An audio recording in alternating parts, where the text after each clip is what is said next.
Shabbat Shalom, queridos amigos. Gracias por estar aquí una vez más en una parashá que, aunque parece aburrida, no lo es para nada.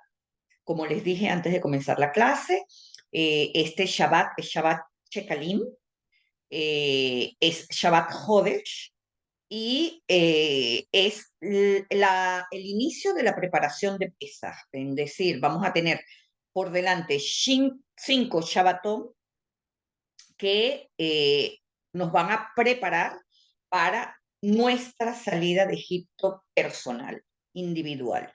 Quiere decir que todos los faraones que tenemos dentro, que son todos los patrones egolátricos, egocentristas, egoístas, los vamos a ver, por lo menos los que estemos listos para sanar, porque no podemos sanar todo al mismo tiempo.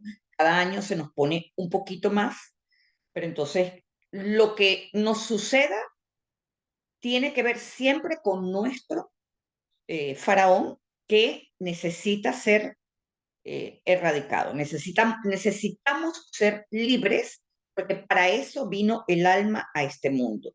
El alma vino para expresarse en el cuerpo y no para que sea el cuerpo la tenga presa. ¿Ok?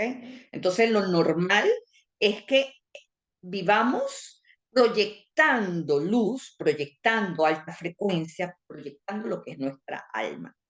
Como no es así, el trabajo es justamente ir eliminando todos esos patrones que evitan que esa luz resplandezca. ¿Okay? Entonces, vamos a comenzar con la Parashat Terumá que dice así. Y le dijo el Eterno a Moisés: diles a los hijos de Israel que tomen para mí ofrendas donadas por todo hombre, que las tome para venir al corazón. Y estos son las contribuciones que tomaréis de ellos: oro, plata y cobre. Aquí hay una especie de cambio de energía. El objetivo de la salida de la esclavitud era recibir la Torá y crear una nación con principios únicos para instalar el monoteísmo. A partir de Terumá podemos entonces aplicar estos principios que fueron revelados cuando recibimos la Torá. Entonces, vamos a ver primero, vamos a analizar el texto que se lo puse, le subrayé varias cosas, ¿verdad? Primero, les subrayo Vaidaber Adonai el Moshe Lemor, y habló el Eterno a Moisés. Este inicio, aunque es común en la Torá, no es casual. Observen que es un versículo que está aparte, cosa que también podemos encontrar en otras porciones. Al mismo tiempo, también podemos encontrar Vaidaber Adonai el Moshe Lemor, Daber el Bene Israel, es decir, y habló el Eterno con Moisés y dile a los hijos de Israel. Es decir, podemos encontrar una continuidad de la idea hablada en el mismo versículo. Pero cuando aparece así, en un solo versículo, para decir, y el Eterno le dijo a Moisés, y el Eterno habló, entonces se nos está diciendo: pon atención a cada palabra que Dios está diciendo, porque esto lleva un peso cósmico importante. ¿Okay? Luego viene y nos dice, y habló, proviene de la raíz davar, que significa tanto hablar como cosa. Y esto quiere decir, mis amigos, que la palabra de Dios no solamente comunica, sino que crea cosas, crea realidades. Por eso, una palabra se puede decir dabar o daber, que es también esa cosa. ¿Por qué? Porque la palabra tiene esa capacidad de materializar. ¿Okay? Entonces, la diferencia aquí con respecto a otras porciones donde se dice Vaidaber Adonai el Moshe Lemor, es que nos está diciendo construye el Mishkan. Como les dije también, es la primera de las 5 porciones dedicadas a la construcción del Mishkan, cosa que no es banal. Estamos hablando de la causa del conflicto en el Medio Oriente desde la época de la Torá hasta el día de hoy. Y es algo enorme. Ha sido la causa de las invasiones en Jerusalén, en fin, todo lo que ya sabemos que ha sucedido en la historia. La instrucción de construir el Mishkan, el tabernáculo, es nada más y nada menos que un espacio físico que conecta lo terrenal con lo celestial. El Zohar nos dice que este habla, Vaidaber Adonai el Moshe Lemor, proviene de la Binah,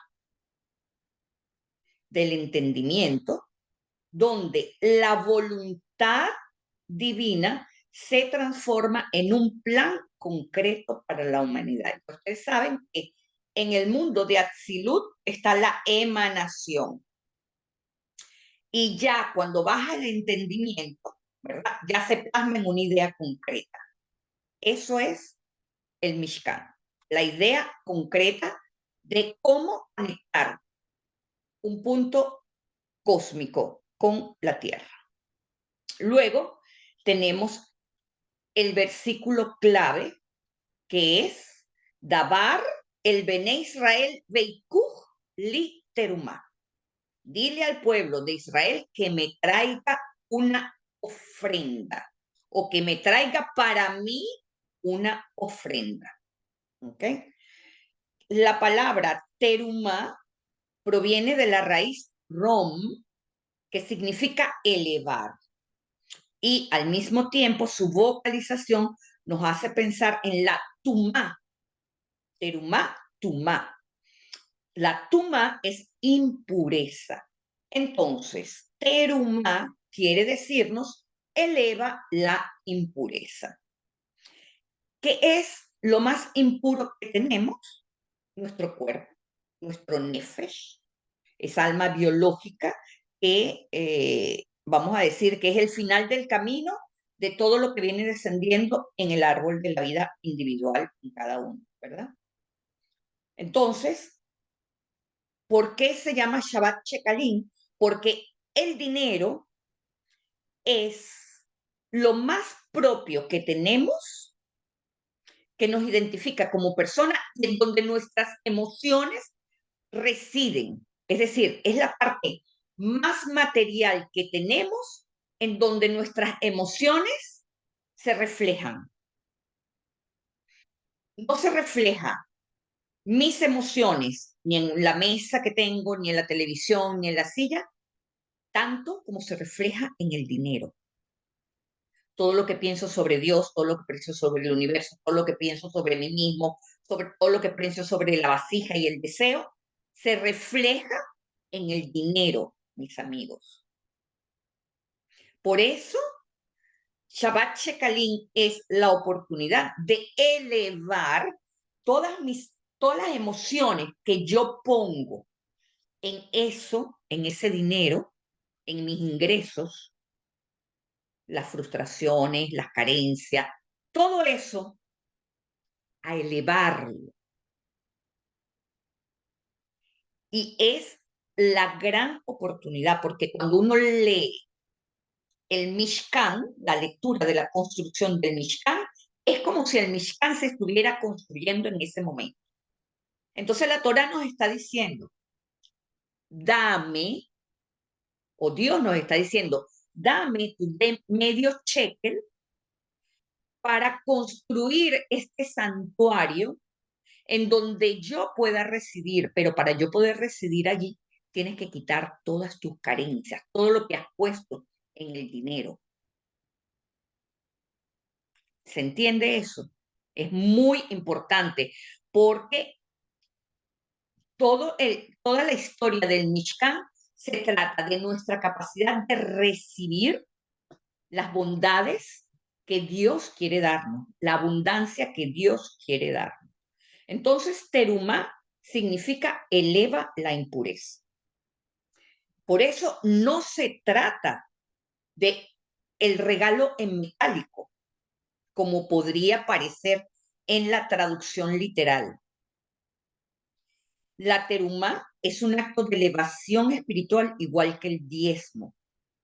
Al dar algo tan propio, algo con lo que se tiene tanto apego como el oro, el dinero o las riquezas materiales, en realidad estamos despegando una parte de nosotros mismos, de nuestras entrañas, y se la estamos dando a Dios. Porque cuando ustedes tienen miedo a la carencia, ¿dónde duele? En las entrañas. Allí, aunque no nos demos cuenta. Entonces, nos estamos quitando ese pedazo emocional para ponerlos en las manos de Dios. No hay nada más sanador, mis amigos. ¿Okay? Entonces, esta es la misión de un Bene Israel: elevar las chispas atrapadas en lo material hacia su fuente en lo infinito. Y por eso los Bene Israel atraen la abundancia material, mis amigos. Vean lo que les estoy diciendo. La abundancia persigue a aquel que busca elevarla. Y ese es el secreto de Terumá. El que busque elevar sus ingresos, el que busque diezmar, ¿verdad, mi Raymond? ¿Verdad, mi Dilian? El que busca elevar sus ingresos para la expansión de la luz de la Torá en el mundo, recibe los beneficios. Se ven los beneficios, mis amigos. Y eso es algo que se los puedo decir, se los puedo casi que garantizar, de verdad. Es algo en lo que creo profundamente, porque lo veo además. Entonces, el Zohar que nos dice sobre esto, que este acto no es para beneficiar a Dios. Fíjense que dice, toma. Dios no necesita nada de nosotros, amigos. Dios creó el Mishkan para que nosotros pudiéramos participar en la reconstrucción de la luz primordial que creó al mundo. Es decir, para que podamos participar en el Tikkun Olam, la reparación del mundo. Y esta es la base de las donaciones. Fíjense en la frase Veikuchli en azul, y tomen para mí. Si quieres pon eso. Y tomen para mí. En hebreo, uno esperaría que dijera, dame, den para mi construcción. No. Dicen, tomen. El Ari, de bendita memoria, Rabbi Isaac Luria, explica que al dar, en realidad estás tomando. Al dar, en realidad estás recibiendo. ¿Qué recibes? Bendiciones espirituales que luego se materializarán. Y tomamos, ¿por qué? Porque tomamos conexión con lo divino. ¿Se entiende? Esta gente dio el oro que tenía y recogió una conexión con lo divino. De hecho, nos dice el Midrash que las mujeres sin vacilar se quitaron las prendas, todo lo que tenían y lo dieron. ¿Y quiénes fueron las que no sufrieron por el becerro de oro? Las mujeres. ¿Y quiénes fueron los que no sufrieron plaga? Las mujeres. ¿Por qué? Porque sin chistar, sin vacilar, tomaron la conexión con lo divino. ¿Okay? Entonces, esto es un intercambio sagrado. La letra Vav en la inicial de V y Q tiene un valor numérico de 6, como bien saben, aludiendo a las 6 sefirot que van desde Gesed hasta Yesod y que se activan en el proceso de elevación mutua entre el cuerpo y lo divino. Es decir, es como si la Vav agarra a Malhut y la sube. ¿Okay? Por eso la Vav tiene la forma de un clavo. Es como si ven, te agarro y te clavo a mí. ¿Okay? Luego viene que las dé del corazón. Fíjense que nos dice que las tome para venir al corazón. Aquí la palabra es yivenu. Y es fascinante porque deriva de Nadab, que quiere decir ser generoso o ofrecer voluntariamente. Tiene gematría 56, igual que Navé, que quiere decir hogar o lugar apacible, mis amigos. Y eso quiere decir que cuando uno la toma para ir hacia el corazón, entonces uno se pone bajo una mirada o bajo una protección divina. ¿Okay? El Bala Turín señala que esta voluntad de dar proviene de un deseo, un nivel superior de darle importancia a Dios en nuestras vidas, no por mandato, sino por conciencia, por un despertar interior. El corazón, Lev, con valor numérico 32, es el recipiente donde se unen las 32, los 32 senderos de sabiduría descritos en el Sefer Yetzirah, sugiriendo que tomar para ir hacia el corazón nos alinea con la creación misma. ¿Okay? Y un secreto adicional tenemos en el término ofrenda para mí. Al final del versículo, ¿verdad? Implica que Dios nos posee. Pero en la Cábala esto no significa como algo novedoso. Esto significa que Dios ya está presente en eso que estamos tomando. ¿Ok? Que estamos realmente tomando a Dios. Cada material ofrecido para el Mishkan, ya sea oro, la plata, la madera, las telas, contienen una chispa de luz divina. Y el acto de dar es, por lo tanto, un reconocimiento que todo ya pertenece a lo eterno y nosotros solo lo devolvemos a su dueño. Es con esa conciencia que tenemos que dar. En resumen, Terumá no trata solo de construir un santuario físico, sino de transformar el alma. Cada persona, al tomar para el corazón, se convierte en un Mishkan viviente, un espacio donde lo divino puede habitar. Y vean cómo nos lo enseña la Torá. En Éxodo 25:8. 25:8. Perfecto, ahí está. Vean lo que dice. Veazuli, y me hagan un santuario. Mi Kodesh Veshihanenu, perdón, Veshihaneti Betohem, y me hagan un santuario y yo habité entre ellos, o yo habite entre ellos, o para que yo habite entre ellos. En realidad lo que puse la traducción literal. Ahora fíjense, los sabios de la Cábala dicen, no leas Betoham, la última palabra, Betoham. No leas Betoham, se lee Betoh Mem, que quiere decir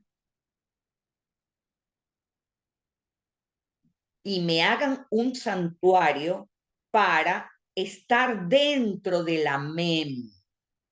Y fíjense la forma de la Mem, que es una Mem final, una Mem cerrada. Por eso les puse los tefilín y les puse el templo. Porque estos dos instrumentos, como muchas otras cosas dentro del misticismo judío, hacen la representación de esta men final, que es una especie de caja, ¿verdad?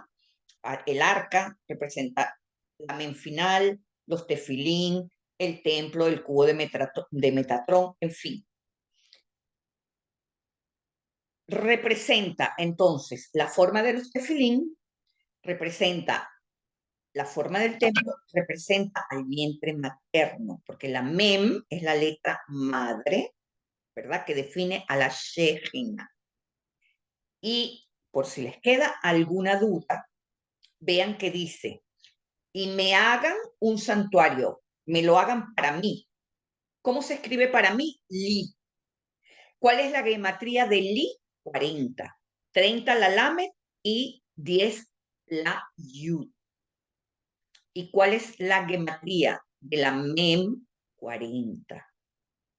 ¿Qué quiere decir esto, mis amigos? Que todo lo que tiene que ver con Dios, con esta presencia divina que se está haciendo sentir, nos está hablando de la presencia femenina, de la Shejina. ¿Okay? Entonces, sepan que a partir de ahora es la Shejina la que está con nosotros. De hecho, está con nosotros todo el tiempo. Ahora vamos a ver lo más polémico de esta porción. Está en Éxodo 25, 19, que dice, y haz un querubín en un extremo de este lado y un querubín en un extremo del otro lado. Desde la cubierta haréis 2 querubines sobre sus 2 extremos. ¿Cuál es la necesidad de repetir querubines 3 veces? ¿Cuál es la necesidad de decir, haz uno en un lado y haz uno en el otro? Y después nos dice, ahora hace uno y cada uno de los extremos. Hubiese dicho simplemente, pues no. La Torah, como ustedes saben, no ahorra palabras. Aparece querub 3 veces. Primero, nos dice querub ejad, en amarillo, un querubín, o el querubín de la unión, ¿verdad? Luego nos dice u querub ejad y un querubín en el otro extremo, ¿verdad? Quiere decir, y otro querubín de la unión. Y luego nos dice etja querubín y los querubines en plural, refiriéndose a ambos. La palabra querubín o querub proviene de su raíz, haf, resh, vet, que quiere decir protección o cercanía. En la Cábala, los querubines no son figuras decorativas, sino representaciones de fuerzas espirituales. Para el Zohar es la asociación de Tiferet, que está en el medio, con Malhut, que está en el extremo inferior. ¿Qué quiere decir esto? Que los querubines tienen el poder de unir Tiferet con Malhut, haciendo que Yesod, que es la céfira que queda en el medio, se aproxime a Malhut y a Tiferet. Es decir, las tres se acercan y crean como una especie de fusión, ¿verdad? Entre Tiferet, Yesod y Malhut. Por allí es por donde fluyen los Bene Israel, porque Tiferet representa a Israel y fluye a través de Yesod a Malhut. Es decir, es la copulación de Israel, de la cabeza conectada con lo divino, a través de Yesod y Malhut. Entonces, las alas extendidas de los querubines simbolizan la protección que hay para que esta conexión se produzca. Y vean a Netza y Jod. Son las sefirot que están a los lados, ¿verdad? Como si fueran los protectores cuando se unen. Estas tres sefirot, entonces, Netza y Jod son como los guardianes para que nada penetre, nada perturbe esa conexión. Entonces, usamos Ejad, que dice unidad, no solo como una cantidad para decir un querubín, sino que también subraya la precisión en la construcción, en donde cada uno tiene un objetivo único y específico. ¿Ok? Y por eso nos dice un solo querubín de cada lado, ni más ni menos. Hay una sola netza y un solo jod. ¿Okay? Y entonces esto es importante porque nos refleja simetría, mis amigos. Cuando vemos simetría, estamos viendo una construcción de Tiferet. Lo asimétrico no es una energía dentro del árbol de la vida. ¿Okay? Entonces, así vamos aprendiendo que Tiferet es simetría. Ahora fíjense que nos dice Mincaporé, que quiere decir que surgen en el interior de la cubierta del arca. Min, al interior. Caporet quiere decir cubierta o propiciatorio. Tiene su raíz en kafar, que significa expiar o cubrir, lo que apunta a su función de reconciliar lo humano con lo divino. Y en la gematría de Caporet vemos 700, que es un número que nos habla de la nun final. La nun final, ¿qué es? La nun final es la letra que puede descender a las profundidades del inconsciente, ¿verdad? Porque es una yod que baja hasta lo más profundo. La nun final, como ustedes ven, es la nun final es la pérdida de la nun de abajo estirada hacia lo más profundo. Pero la yud superior nunca se desvirtúa. Es decir, ella puede bajar hasta lo más profundo y extraer sabiduría. Por eso Nun es el pez. Como ustedes saben, el pez kasher sobre todo, tiene las escamas que sirven como una armadura, ¿verdad? Para evitar que el pescado absorba los metales pesados que van al mar. Pero aparte de eso, tiene la capacidad de ir hasta lo más profundo y de regresar sin ser afectado. Entonces el 700 tiene que ver con la plenitud de la creación y la elevación. Nuevamente venimos de lo que está bien escondido dentro de nosotros, para que vaya hacia la yud, hacia la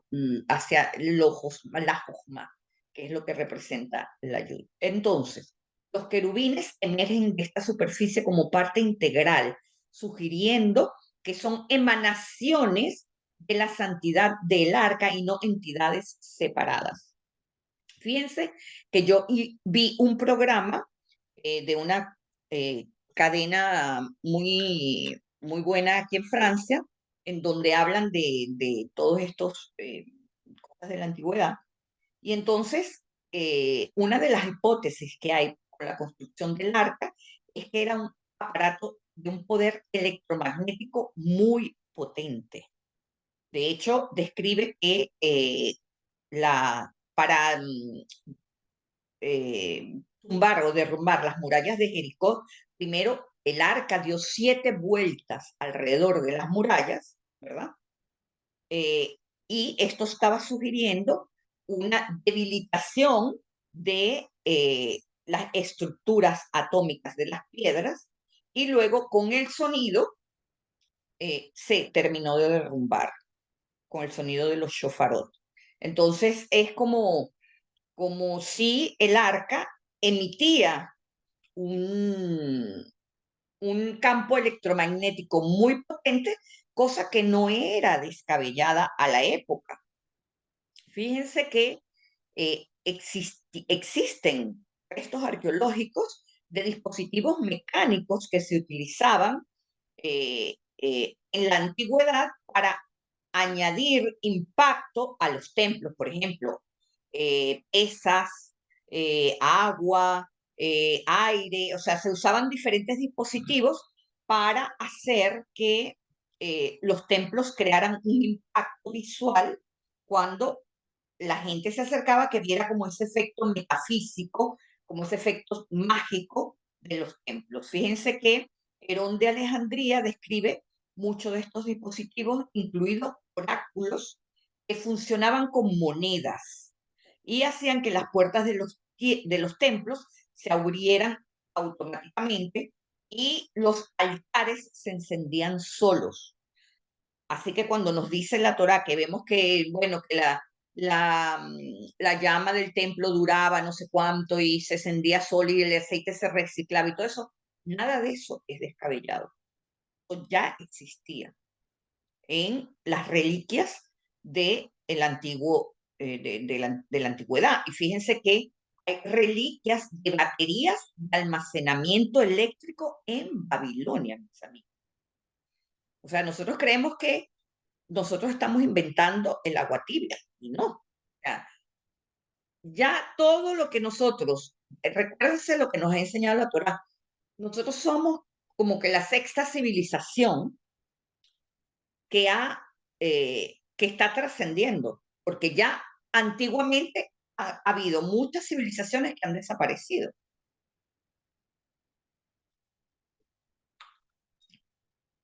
Ok, entonces, luego nos dice eh,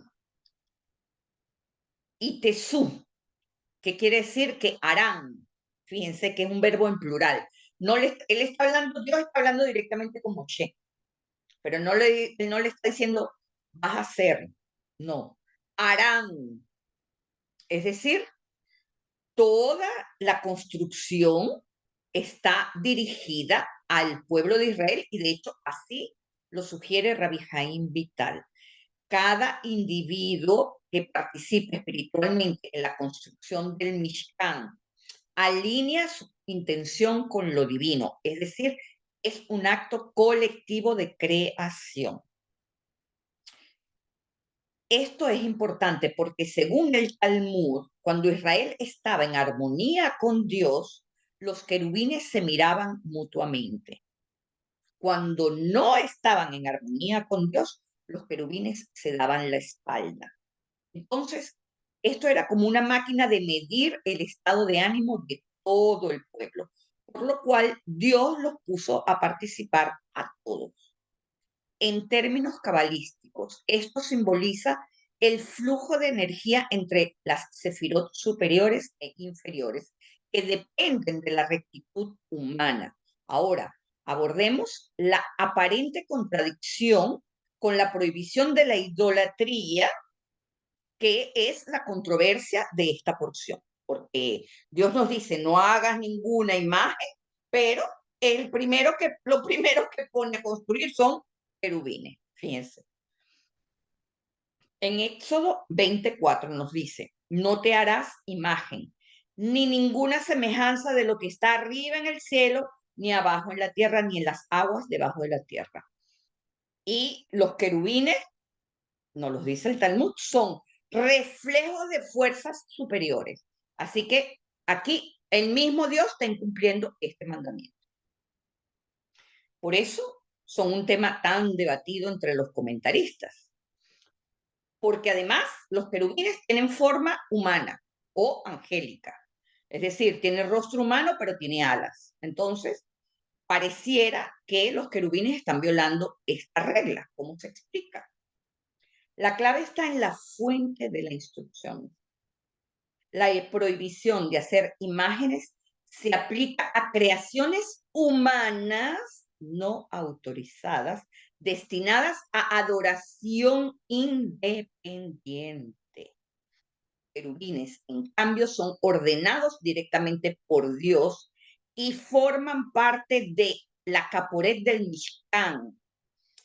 Es decir, no son piezas separadas ni individuales. Por eso nos dice Kerub Ejad. No tienen poder individual. Y además de todo esto, el arca no es un espacio o no está accesible a todo el pueblo. No es objeto de culto, sino es una herramienta para indicarnos el punto de conexión de la Shejina. El Rambam Maimónides señala que la idolatría implica atribuir poder a la imagen misma, mientras que aquí el poder reside solo en Dios. Ahí les puse la foto de una nuez porque es la imagen perfecta de la clipa de nuestro cerebro, porque la nuez se parece al cerebro, ¿verdad? Y es la imagen perfecta de una clipa. Eso que está ahí es una clipa. Entonces, los querubines están sobre el arca que contiene las tablas de la ley, símbolo de la palabra divina. El Zohar explica que su función es escuchar la voz de Dios que emana de entre ellos y crear un eco que resuene en la tierra. Es decir, que la función de los querubines era lo mismo que sucede cuando uno está frente a una montaña. Uno dice, oh, y la montaña hace que el sonido se propague. Por eso se construyeron los querubines, para que creara un eco en esa vibración que es lo que Dios estaba proyectando, ¿verdad? Entonces, no eran ídolos, sino testigos de la revelación. Su forma no pretende presentar a Dios, sino señalar el lugar de su comunicación con Dios. Es decir, el punto medio donde los querubines están, el punto medio entre ellos dos, allí era el punto en donde el cosmos se pega con la Tierra. ¿Okay? Desde la Cábala, los querubines no son imágenes en el sentido literal, sino manifestaciones de realidades espirituales superiores, como les dije, Netza y Hod. El Sefer Bahir describe a los querubines como guardianes de las dimensiones celestiales y su presencia en el Mishkan es una proyección de esa función, no una creación humana para reemplazar a Dios. Su forma antropomórfica, humana, refleja la idea de que el hombre, hecho a imagen divina, puede elevarse, puede ser el querubín de la voz divina, es decir, nosotros podemos hacer que esa voz divina del alma rebote en nosotros y se proyecte hacia el exterior.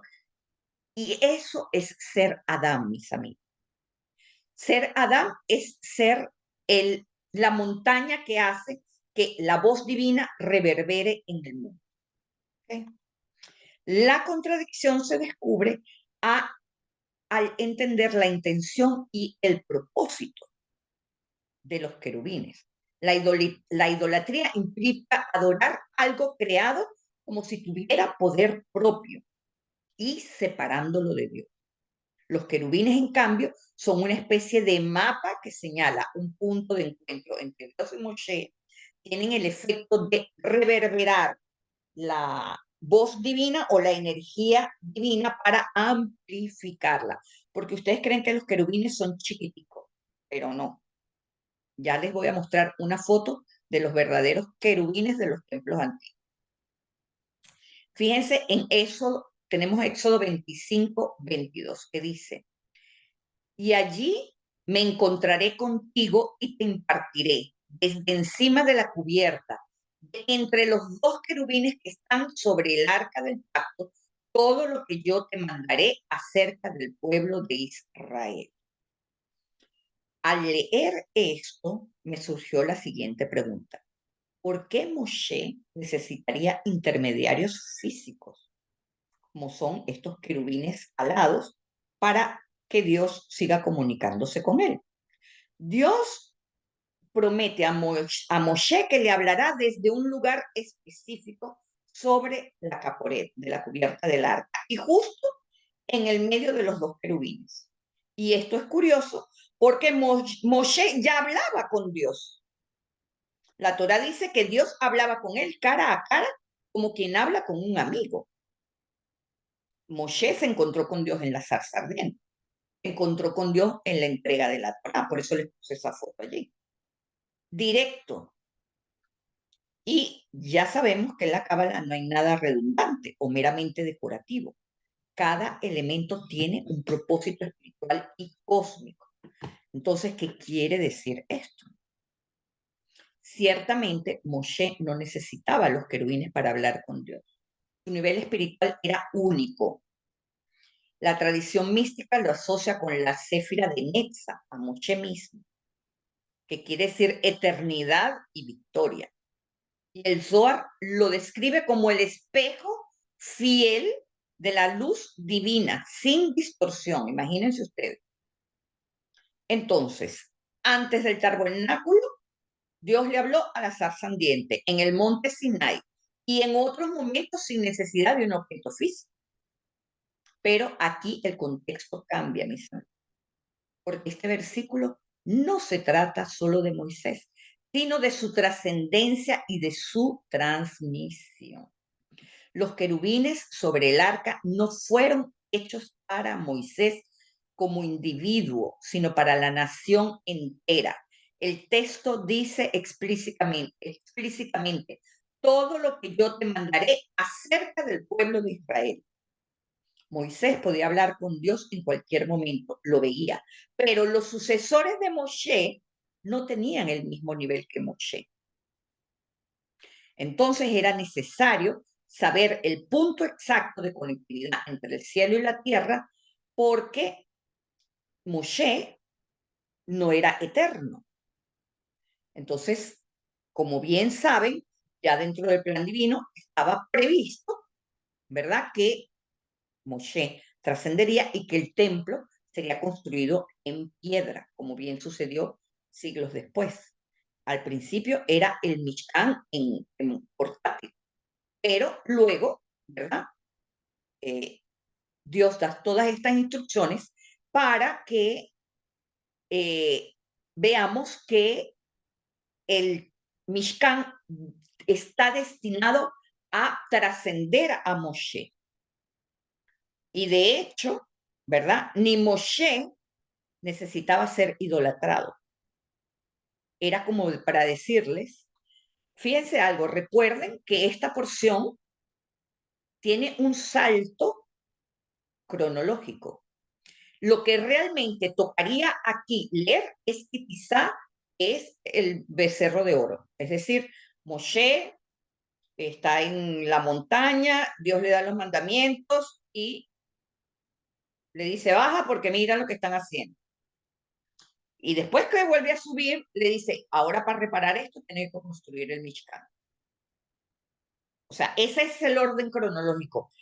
Pero por alguna razón saltó el orden cronológico y nos pone el Mishkan antes del becerro de oro. ¿Por qué? Porque el Mishkan es su reparación. Y esto nos quiere decir que la reparación se crea antes de la transgresión. ¿Okay? Entonces, ni Moshe necesitaba ser idolatrado. Entonces Dios hace las cosas como para que ni Moshe sea necesario. Aquí todo el mundo es autónomo. Moshe es un medio y esa es su misión y punto. Y chao, pescado contigo. Así de claro. Porque No necesitamos ningún intermediario entre Dios y nosotros. Y eso lo quiso dejar bien clarito Hashem. ¿Okay? Ahora, hay también algo muy importante sobre las mitzvot y por eso me detuve aquí. Quiero hablarles de esto porque es algo importante que entendí esta semana, eh, que está cambiando toda mi manera de practicar. Fíjense algo. Mitzvah se traduce comúnmente como mandamiento y en la Torá aparecen en contextos donde Dios da instrucciones al pueblo de Israel, ¿verdad? Estamos hablando de los 613 mitzvot que estructuran la vida de Israel.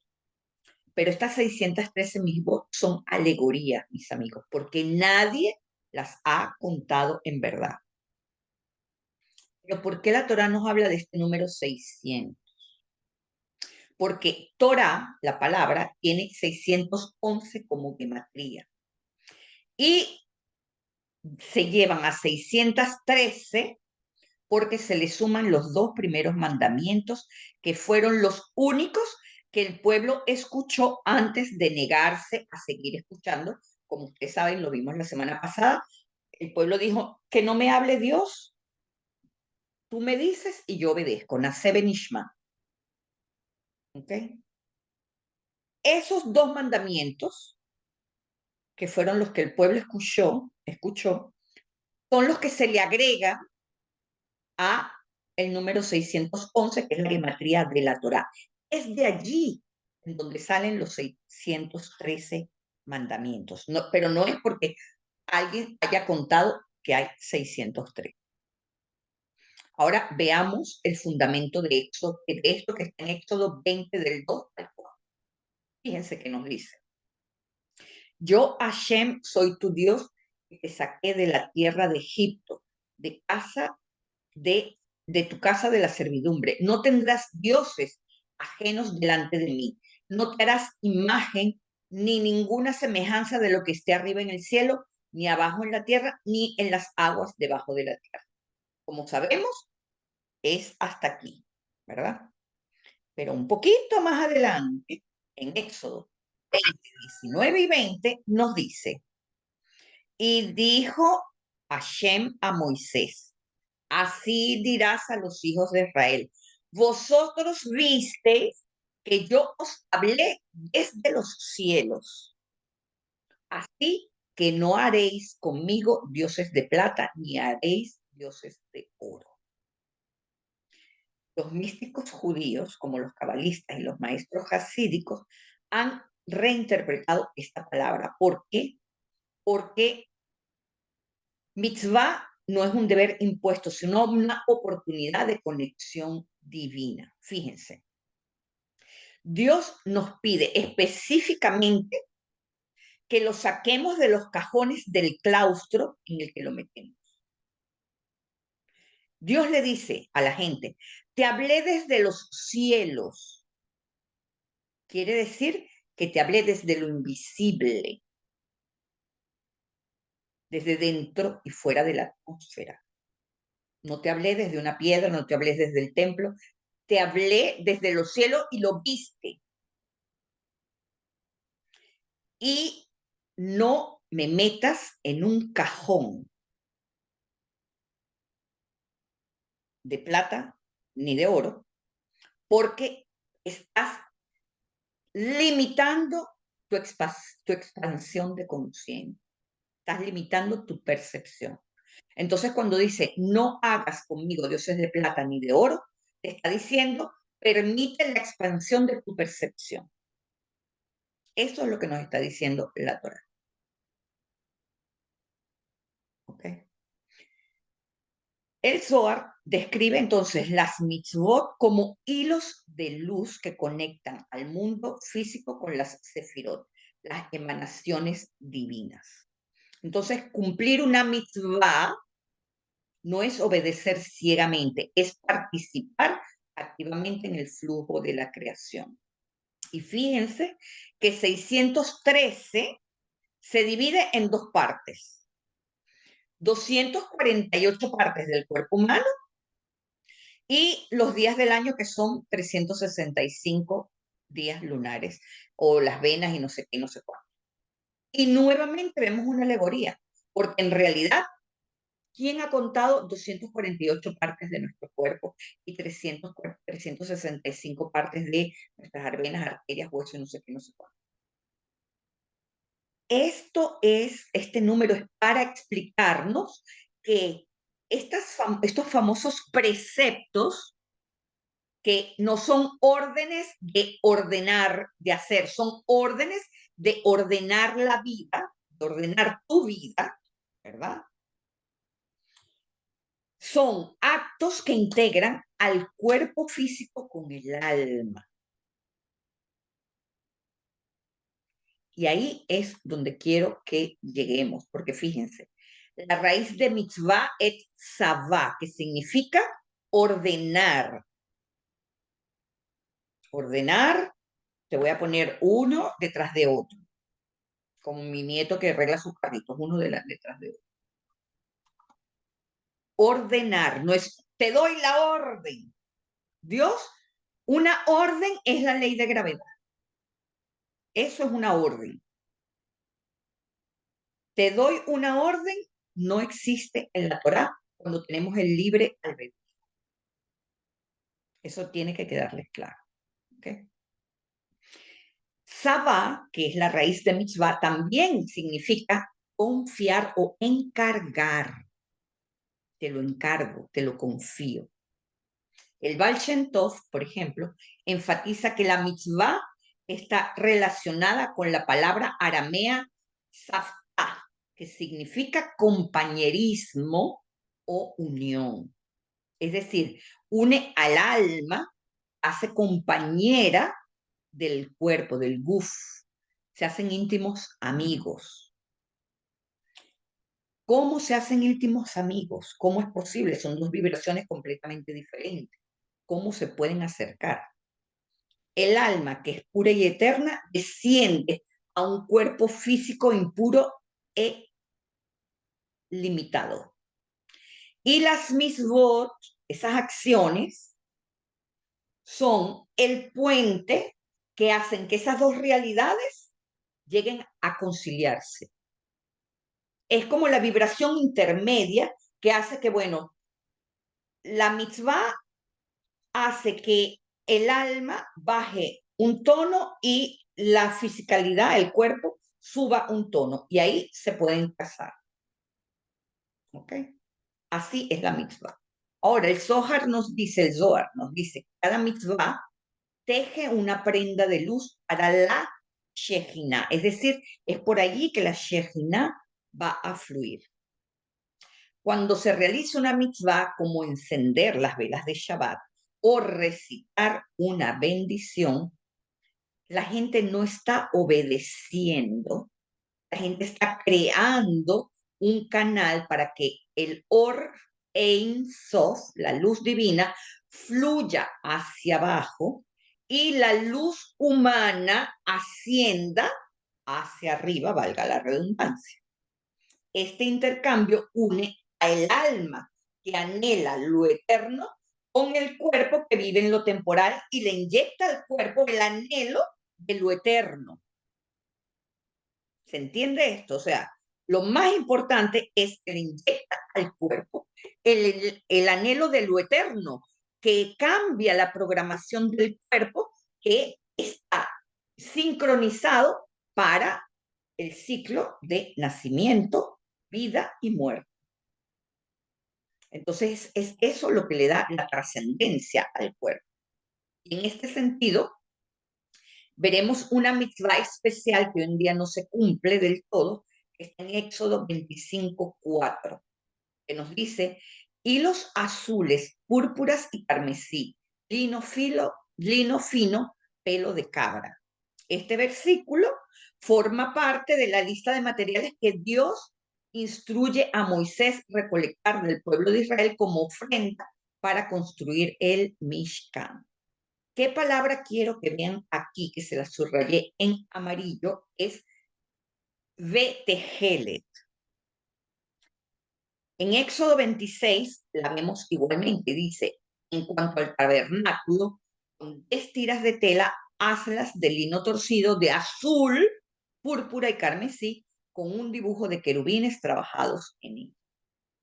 Luego en Éxodo 26 también vemos la palabra Tejelet, ¿verdad? Y dice, y harás una cortina de azul, púrpura, carmesí y de lino torcido, tendrá labrada en ella en un dibujo de los querubines. Y después en 26:36 vemos otra vez Tejelet, ¿verdad? Y nos dice, harás también una cortina a la entrada del tabernáculo de azul, púrpura y carmesí, de lino torcido, obra de bordado. Fíjense, todas las veces que nos está repitiendo Tejelet la Torá. Luego lo vemos en Números 15:38 también, que nos dice, habla a Dios, a los hijos de Israel y diles que se hagan flecos en las esquinas de su vestidura por sus generaciones y que pongan el fleco de cada esquina un hilo de tejeles, un hilo azul. Fíjense que durante casi 2000 años la receta exacta del color azul tejelet se perdió tras la destrucción del segundo templo. La tradición oral identificaba al gilazón como la fuente de este color. El gilazón es ese caracol que Dani les puso en la foto, en una de las primeras fotos. Los cabalistas decían, bueno, el tejele viene de gilazón, es el color gilazón, pero nadie sabe realmente cuál era. Hubo una investigación en el siglo XX de Otto Elsner y está mencionado en algunos textos modernos que apuntaron al molusco Murex trunculus. Y ¿verdad? Se extraía del mar, que este molusco subía solo cada 70 años de las profundidades del mar, ¿verdad? Era extraído, era secado, luego era triturado y se sacaba un tinte púrpura que al exponerse al sol se transformaba en un azul intenso, lo que coincide con la descripción antigua del tejele. Y este descubrimiento ha revitalizado su uso en los tzitzit modernos, aunque sigue siendo objeto de debate entre las comunidades judías. Como no hay eh, una exactitud, es decir, no está el Mashiach que nos diga sí, es del gilazón y es el del molusco, no sé qué es el Murex glucus, ¿verdad? Entonces, se llegó a un acuerdo de que los tzitzit fueran en blanco para evitar que se distorsione el azul que nos dice la Torá que era el azul cielo, ¿verdad? Ahora, ¿por qué el tejele está relacionado con los tzitzit? ¿Por qué hay esta simbología que une al tzitzit con los materiales del Mishkan? ¿Qué significa ese manejo? ¿Acaso los tzitzit son forma de sustitución del Mishkan que se hizo por anticipado? Porque si el Mishkan fue construido con hilos de tejelet y la Torá nos manda ponernos el tejelet también en los tzitzit, quiere decir que pareciera una forma de sustitución. Efectivamente, los tzitzit con tejelet evoca a los materiales del Mishkan en esta parashá. El talit, con sus rayas y colores, que a menudo son en blanco o en negro o en azul, ¿verdad? Pueden verse como un mini Mishkan personal, un espacio portátil de santidad que recuerda la presencia divina. Entonces allí podríamos tener una comparación. El talit es el medio para cumplir los mandamientos de los tzitzit. Es aquí donde quería llegar, mis amigos, porque esto es lo que cambia toda nuestra práctica. Fíjense que las mitzvot son medios de acercarnos a lo sagrado. En eso habíamos quedado, ¿verdad? Entonces, ¿por qué hacerlos como obligación o hacerlos para salir del paso? Eso no nos da alegría.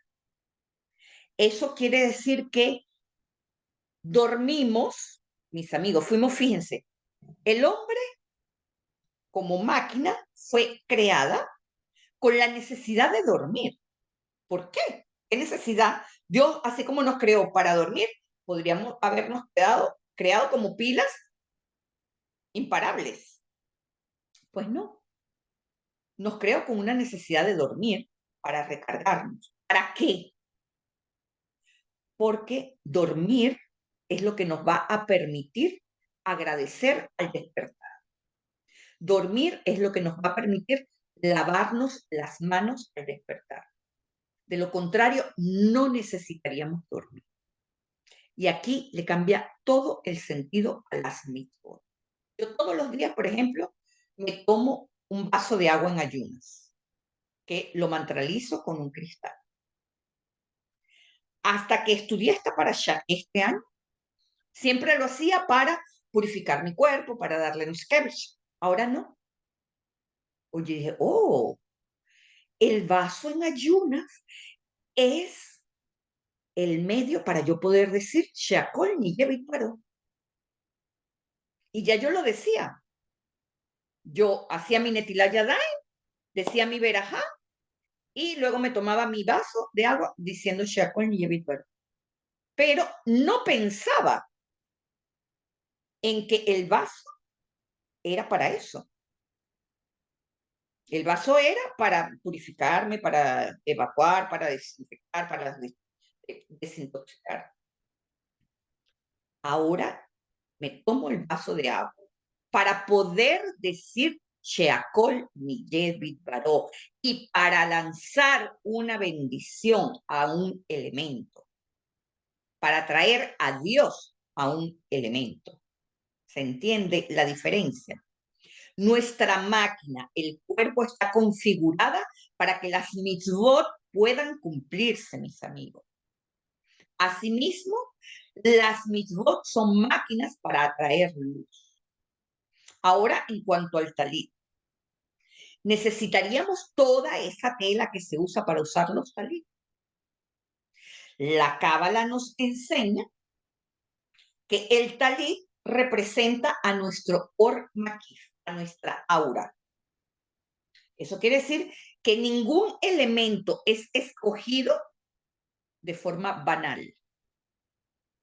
El talit, que es el que porta los tzitzit, también tiene una función. Su función principal es ser el portador de los tzitzit y que nosotros usemos los tzitzit. Por ejemplo, cuando nosotros oramos, que empezamos el oficio y empezamos a decir Baruch She'amar Be'aya Olam. Ese es el momento en el que uno agarra el tzitzit y se lo pone en el dedo. Ese gesto te recuerda los mandamientos de la Torá o los ordenamientos, porque les quiero decir más ordenamientos, los ordenamientos de la Torá, es decir, pon tu vida en orden. Eso es lo que nos recuerdan los tzitzit. Entonces, el Or Makif o la luz circundante es un concepto cabalístico introducido por el Ari, de bendita memoria, Rabbi Isaac Luria, que describe una luz divina que rodea a una persona o a una entidad, pero que no puede ser plenamente internalizada. Es decir, que no puede convertirse en Or Nimi, que quiere decir luz interior, debido a las limitaciones que tiene el cuerpo o el alma de la persona. Es decir, tienes mucha luz y una vasija pequeña. Entonces esa no puede entrar toda.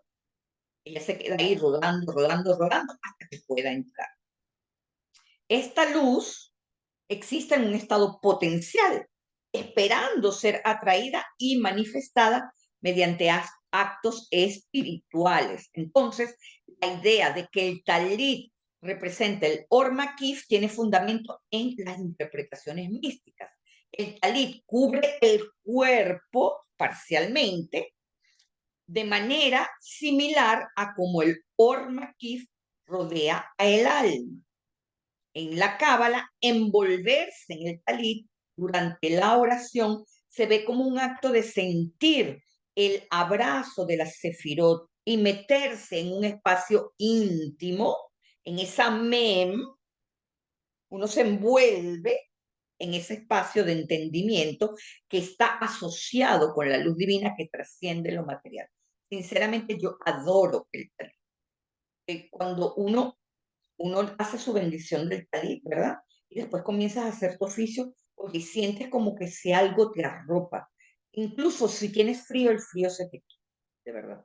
Claro, porque tienes algo arriba. No, o sea, no estamos descubriendo el agua tibia. Tienes algo arriba, hay talit que son de seda, entonces te cubren, ¿verdad? Pero más allá de eso, hay como una sensación de reconfort espiritual, ¿verdad? El Zohar sugiere que los tzitzit reflejan las 32 combinaciones de el nombre de Dios, vinculándolo con los senderos que se emanan de lo alto. Entonces, podrían actuar los tzitzit como conductos para traer el Or Makif hacia el Or Mimi, la luz circundante para la luz interna, porque los tzitzit tienen 32 hilos en total, ¿ok? Entonces, mis amigos, lo que quiero que vean es que cada cosita que uno puede creer que es fanatismo, que, ay, sí, que es dogma, no, en la cábala nada es dogma. Todo tiene una función más allá de lo que nosotros podemos imaginar. Algunos cabalistas como Rabbi Jaim Vital, discípulo del Ari, enseñaron que el talit crea un dominio espiritual alrededor de quien lo usa, aislándolo de las distracciones mundanas y permitiendo que la luz circundante se acerque. Cuando uno usa el talit, que uno está rezando, tienes más probabilidad de que la luz circundante entre y se haga tuya. Ella no va a ser tuya hasta que no es niñita. ¿Ok? El Tikunei Zohar compara el talit con una armadura espiritual que protege al individuo contra fuerzas negativas. Es decir, mejor que el hilo rojo si lo quieren saber. Ahora vamos a ver el arca en Éxodo 25:10, que dice: harán un arca de madera de acacia de 2,5 codos de longitud, de 1,5 codos de anchura y de 1,5 codos de altura. ¿Por qué? 1,5 codos, 1,5 codos, 1,5 codos. Simple vista, estamos ante una instrucción precisa que Dios le da a Moisés para construir el arca de la alianza, con, ¿saben? Medidas exactas sobre el objeto más sagrado del tabernáculo. Si lo llevamos a nuestras medidas originales, un codo equivale aproximadamente a 45 o 50 centímetros, es decir, es la distancia que hay entre el codo y la punta del dedo, ¿verdad? ¿Qué quiere decir eso? Que el arca medía 120 centímetros por 72 centímetros, de altura y de anchura 72 centímetros. Es decir, era un espacio rectangular de 1 metro, chiquitísimo. Era un pequeño baúl, más pequeño de lo que uno podría imaginar, como nos lo describe Hollywood, el arca monumental, que necesitaba unas varas larguísimas para llevarlo, porque eran muy pesados, no sé qué. ¿Qué había dentro del arca, mis amigos? Las tablas de la ley. Para empezar, nos los dice el Talmud. Eran 3 cofres dentro de uno. Es decir, la caja de 120 más una caja más una caja. Porque estaban forradas de oro, pero claro, eso creaba como 3 cajas al mismo tiempo. Además de eso estaban las tablas. ¿De qué tamaño eran las tablas para entrar en ese pequeño baúl? Una cosa así chiquitica. El bastón de Aarón o de Moisés. Una cosa que se supone que fíjense que la Torá nos dice cuando Moshe curó de la plaga que la gente miraba el bastón y miraba los ojos. Y quiere decir que el bastón estaba por lo menos a la altura de los ojos de una persona. Más de 1 metro.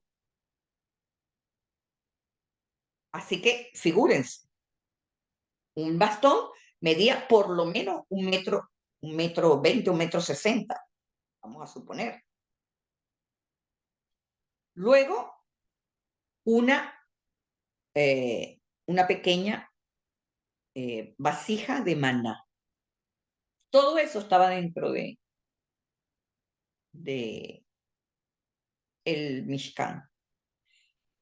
Y también se cree que una planta de almendro, una rama de almendro. Así que, fíjense, ¿qué quiere decir todo esto? Esas medidas no son congruentes con toda la grandeza y todo lo que se le atribuye que a el arca guardaba. ¿Qué nos indica eso? Fíjense que esto es fascinante. Para empezar, nos habla de las dimensiones, medios codo. Nunca eran números completos, no fueron números enteros. ¿Qué nos recuerda esto? Estamos en un mundo imperfecto, pero que así, aún así, lo divino puede habitar en él. Y si nos parece pequeño es porque el texto quiere que miremos más allá del tamaño y sintamos su inmensidad interior, su inmensidad vibracional. Es como nosotros. Por fuera estamos limitados, pero por dentro tenemos una capacidad enorme, infinita. ¿Por qué? Porque tenemos inteligencia, porque tenemos el alma. Entonces, esto lo que nos está indicando es que en la Cábala nada es meramente literal. Cada palabra, cada número es una mirada hacia lo profundo. Entonces, las medidas del arca no son dimensiones físicas, sino reflejan realidades espirituales y cósmicas. Cuando analizamos paso a paso cada medida, por ejemplo, 2,5 codos de longitud. El 2 representa la dualidad del cielo y la tierra, lo masculino y lo femenino, la luz y la oscuridad. Mientras que el 0,5 sugiere un estado de transición o de conexión o de intermedio. En la Cábala, la longitud del arca podría simbolizar el equilibrio, el puente entre lo divino y lo humano. Lo que vimos entre Tiferet y Malhut está el punto 5, que es Yesod, el punto medio. ¿Okay? Y cuando vemos 1,5 codos de anchura y de altura, el 1 apunta a Ejad, la unicidad. Y el 0,5 nuevamente nos sugiere algo incompleto, que busca completarse. Entonces, esto idéntico en anchura y altura sugiere simetría, reflejo de